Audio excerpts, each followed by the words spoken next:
আমার ছোট্ট দেবর মাত্র ক্লাস 7-এ পড়ে। বয়স খুবই কম, কিন্তু অবাক করা বিষয় হল এই বয়সে সে 3টা মেয়ের সাথে প্রেম করে ঘুরে বেড়াত। দেখতে ছোট হওয়ায় আমি তাকে খুব স্নেহ করতাম এবং প্রতিদিন মনে করে সময় মতো স্কুলে পাঠাতাম।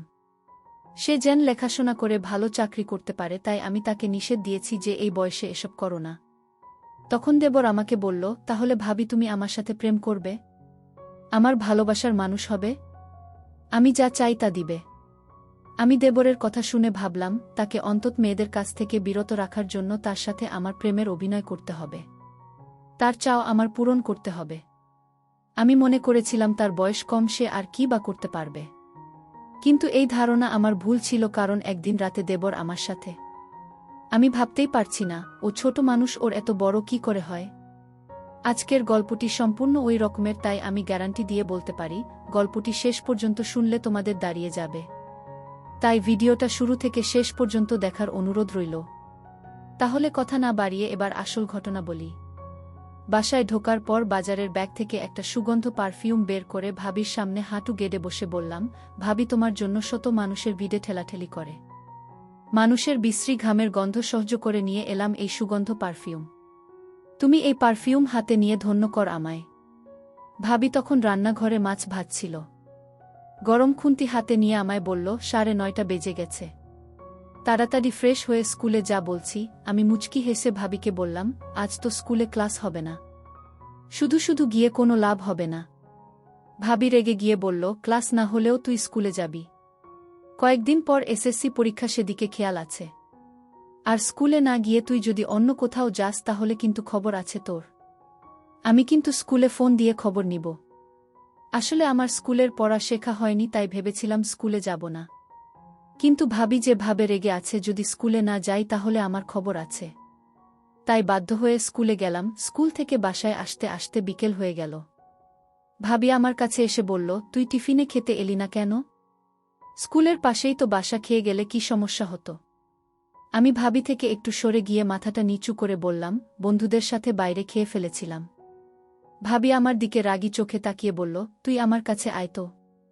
আমি ভাবি থেকে আরও সরে গিয়ে বললাম, তোমার কাছে কেন? ভাবি আমার কাছে এসে আমার গালে সজোরে একটা থাপ্পড় মেরে বলল, তুই আবারও সিগারেট খেয়েছিস? সারা শরীর থেকে সিগারেটের গন্ধ বের হচ্ছে। তুই না আমায় কথা দিয়েছিস আর কখনো সিগারেট খাবি না? আমি কিছু না বলে মাথা নিচু করে দাঁড়িয়ে রইলাম। একটু চুপ থাকার পর ভাবিকে বললাম, ভাবি আমি আর সিগারেট খাব না যদি তুমি আমার একটা গোপন কথা রাখো। তুই ক্লাস 7-এ পড়িস, আমার সাথে তোর আবার কিসের গোপন কথা? ভাবি আমি ছোট হলে কি হবে? এখনও আমার পিছনে 3টা মেয়ে ঘুরঘুর করে। আমি তার কথা শুনে আশ্চর্য হলাম। বলে কি, এই ছোট্ট ছেলে, তোর এসব করার এখনও বয়স হয়নি, আর আমাকে এই কথা কিভাবে বলতে পারলি তুই? আমি বললাম, ভাবি তুমি যদি আমার গোপন কথা না রাখ তাহলে কিন্তু আমি আবারও মেয়েদের সাথে প্রেমে জড়িয়ে পড়ব। আমি ওকে আবার একটা থাপ্পড় দিয়ে বললাম, তোকে কত আদর করে আমি মানুষ করতে চেয়েছি, আর তুই কি না আমাকে এসব বলছিস? ভাবি তখন রাগ করে আমাকে বলল, তুই 1 সপ্তাহ আমার ধারে কাছে আসবি না। এই কথা বলে ভাবি যখন চলে যাচ্ছিল, আমি তখন ভাবি পিছন পিছন যেতে যেতে বললাম, আর জীবনেও প্রেমের কথা বলবো না। শুধু আমার একটা কথা রাখো ভাবি। ভাবি বলল, তোর কোনো কথাই আমি রাখব না আর শুনবও না। ঘুম থেকে উঠে দেখি মা খুব চিৎকার চেঁচামেচি করছে। মাকে যখন বললাম, কি হয়েছে মা? মা তখন বলল, জমিদারের মেয়েকে বাড়ির বউ করে নিয়ে এসেছি। 8টা বেজে গেছে, এখন ঘুম থেকে উঠে না। এমন সময় খেয়াল করলাম ভাবি তাড়াহুড়ো করে মার কাছে এসে বলল, আসলে মা শরীরটা একটু খারাপ লাগছিল, তাই ঘুম থেকে উঠতে দেরি হয়ে গেছে। ভাবের কথা শুনে মা বিরক্ত হয়ে বলল, তোমার তো সারা বছর শরীর খারাপ থাকে, একটা রোগা মেয়েকে ছেলের বউ করে নিয়ে আসলাম। ভাবি কিছু না বলে রান্নাঘরে চলে গেল। আমি ভাবি পিছন পিছন গিয়ে বললাম, ভাবি আমি তোমার কাজে সাহায্য করব? ভাবি রাগ করে আমার দিকে তাকিয়ে বলল, কয়েকদিন পর তোর পরীক্ষা, সেটা কি মাথায় আছে? যা পড়তে বস গিয়ে। আমি ভাবি দিকে ভালো করে খেয়াল করে দেখলাম, ভাবি তার ডান গালটা ওড়না দিয়ে ঢেকে রেখেছে। এত বছর ধরে দেখে আসছি, তাই আর বুঝতে বাকি রইল না। রাতে নিশ্চয়ই ভাইয়া ভাবির গায়ে হাত তুলেছে, ভাবিকে মেরেছে। আমি ভাবিকে আর কিছু না বলে নিজের রুমে চলে আসলাম। মাঝে মাঝে ইচ্ছে হয় ভাবের প্রতি অন্যায়ের প্রতিবাদ করি, কিন্তু ভাইয়ের চোখের দিকে তাকিয়ে প্রতিবাদ করার সাহস কখনোই হয়নি। রাত 10টা বাজে, এমন সময় বড় আপু লাগেজ হাতে নিয়ে বাসায় হাজির। মা অবাক হয়ে জিজ্ঞেস করল, তুই এত রাতে? আপু বলল, আমি আরে সংসার করব না। ঘুম থেকে একটু দেরিতে উঠলে শাশুড়ি আম্মা নানা রকম কথা বলে, নন্দে আজেবাজে কথা বলে। সারাটা দিন সংসারের কাজ করেও কারো মন পায় না। এমনকি মাঝে মাঝে আমার স্বামী তুহিন আমার গায়ে হাত তোলে। আপুর কথা শুনে ভাইয়া রেগেমেগে বলল, কি তোর স্বামী তোকে মারধর করে? এই তুহিনকে আমি মামলা দিয়ে জেলের ভাত খাইয়ে ছাড়ব। মা কাঁদতে কাঁদতে বলল, তুই কি কাজের মেয়ে নাকি যে তোর এত কাজ করতে হবে? শাশুড়ি হয়েছে দেখে মাথায় উঠে গেছে নাকি? তোকে কিছু বললে তুই কিছু বলতে পারিস না। আর তোর নন্দে যখন আজেবাজে কথা বলে তখন গালে থাপ্পড় মারতে পারিস না। ভাবি তখন বড় আপুকে বলল, সংসারে এরকম টুকটাক ঝামেলা হবেই। তাই বলে সংসার ছেড়ে চলে আসা মোটেও কিন্তু ঠিক হয়নি। ভাবির কথা শুনে ভাইয়া সবার সামনে ভাবিকে থাপ্পড় মেরে বলল, তুমি এত বেশি বুঝো কেন? আমার বোনকে মারধর করবে আর ও এটা মেনে নিয়ে সংসার করবে? এমন সংসারে লাথি মেরে অনেক আগেই চলে আসা উচিত ছিল। এতক্ষণ চুপ করে সবার কথা শুনছিলাম, কিন্তু এখন আর চুপ থাকতে পারলাম না। যে ভাইয়ের চোখের দিকে তাকিয়ে কখনো কথা বলেনি, সেই ভাইয়ের চোখের দিকে তাকিয়ে বললাম, কেন পারবে না? ভাবি তো ঠিকই বলেছে। আপুকে মেরেছে বলেছে দেখে তুমি দুলাভাইয়ের নামে মামলা দিবে? তুমিও তো ভাবিকে মারধর করে, তাহলে তোমার নামে কি মামলা দেওয়া উচিত হবে? মার দিকে তাকিয়ে বললাম, নিজের বেলায় 16 আনা আর পরের বেলা 1 আনাও না। ভাবি যদি কোনো দিন একটু দেরি করে ঘুম থেকে উঠে তাহলে তুমি তাকে যা তা বলো। সারাদিন কাজ করেও ভাবি তোমার মন পায় না। তুমি আমাকে বলছো নন্দে আজেবাজে কথা বললে তাকে থাপ্পড় মারতে, অথচ আমি নিজ চোখে দেখেছি আপুর গোসলের পানি গরম দিতে একটু দেরি হয়েছিল বলে আপু ভাবিকে থাপ্পড় মেরেছিল। আমার কথা শুনে আপু ঠোঁট বাঁকিয়ে বলল, ভালোই তো ভাবি পক্ষে কথা বলছিস। নিজের মা ভাই বোনদের পরে ওই মেয়ে এখন আপন হয়ে গেল। আমি মুচকি হেসে আপুকে বললাম, তুই তো আমার নিজের বোন ছিলি, কখনো কি একটা ফোন দিয়ে আমার খোঁজ নিয়েছিস? ছোট ভাইটা কেমন আছে? আমার বড় ভাই কি কোনোদিন আমার খোঁজ নিয়েছে আমি ঠিকমতো পড়ালেখা করছে কিনা, কাদের সাথে চলাফেরা করছি? কিন্তু ভাবি প্রতিদিন আমার খোঁজ নিয়েছে আমি কাদের সাথে মিশি, আমি ঠিকমতো পড়ালেখা করছি কিনা, আমার কখন কি লাগবে সবই ভাবি খোঁজ রেখেছে। তোরা আপন হয়েও যে কাজগুলো করিস না, ভাবি পর হয়েও সেই কাজগুলো প্রতিনিয়তই করেছে। ভাবি এখনো সোফায় বসে কান্না করছে।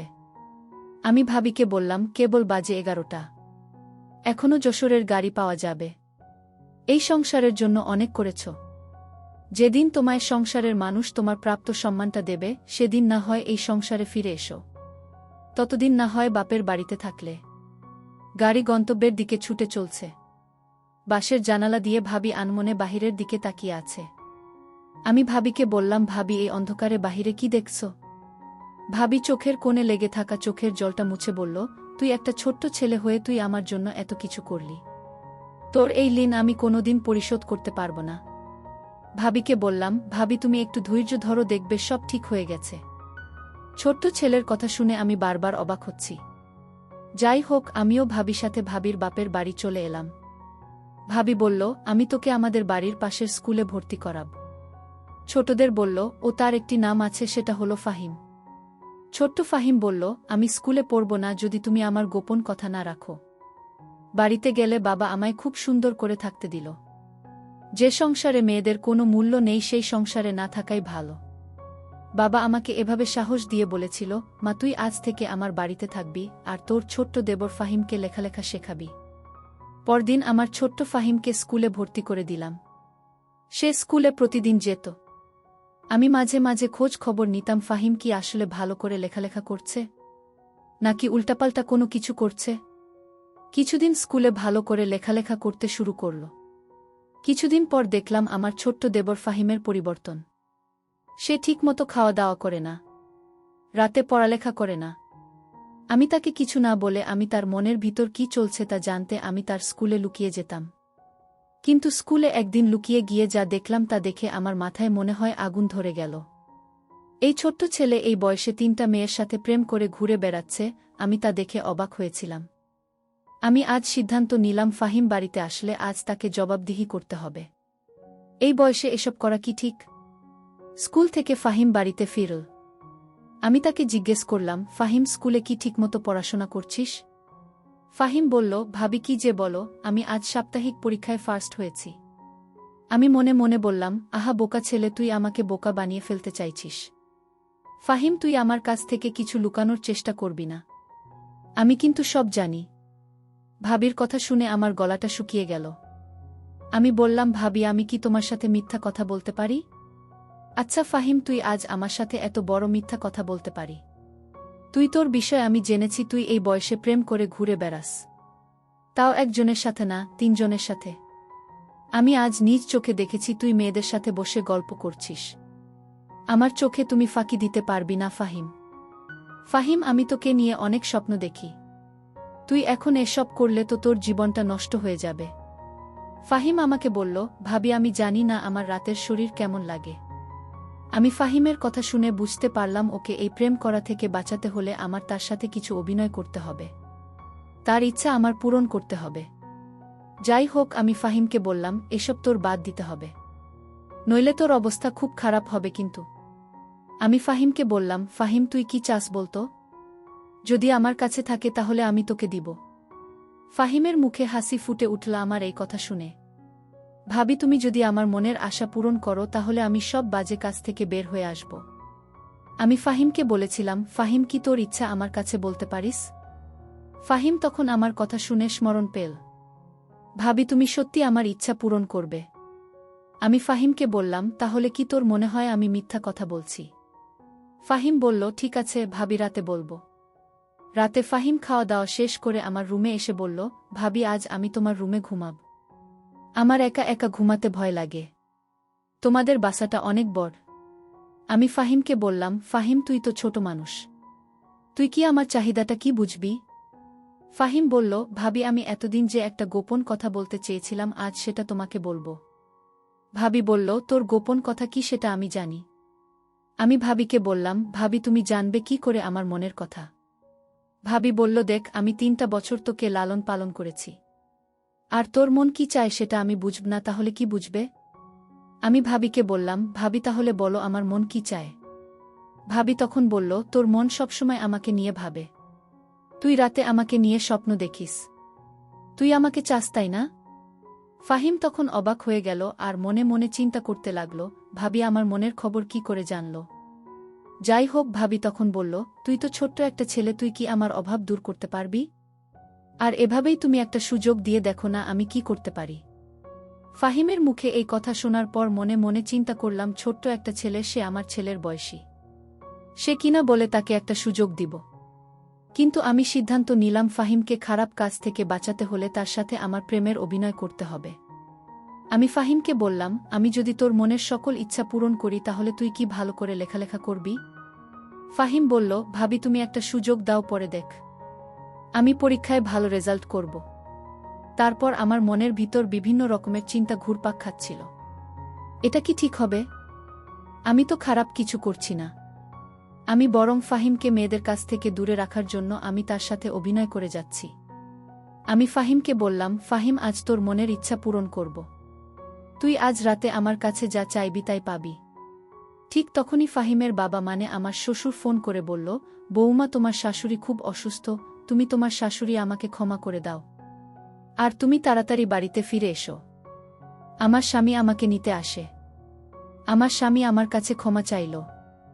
আমি তাকে ক্ষমা করে দিলাম এবং আবার আমার স্বামীর বাড়িতে চলে আসলাম।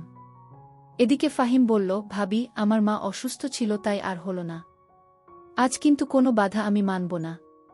ভাবি বলল, তোর ভাই কাল শহরে চলে যাবে, তারপর দেখা যাবে তুই কত পারিস।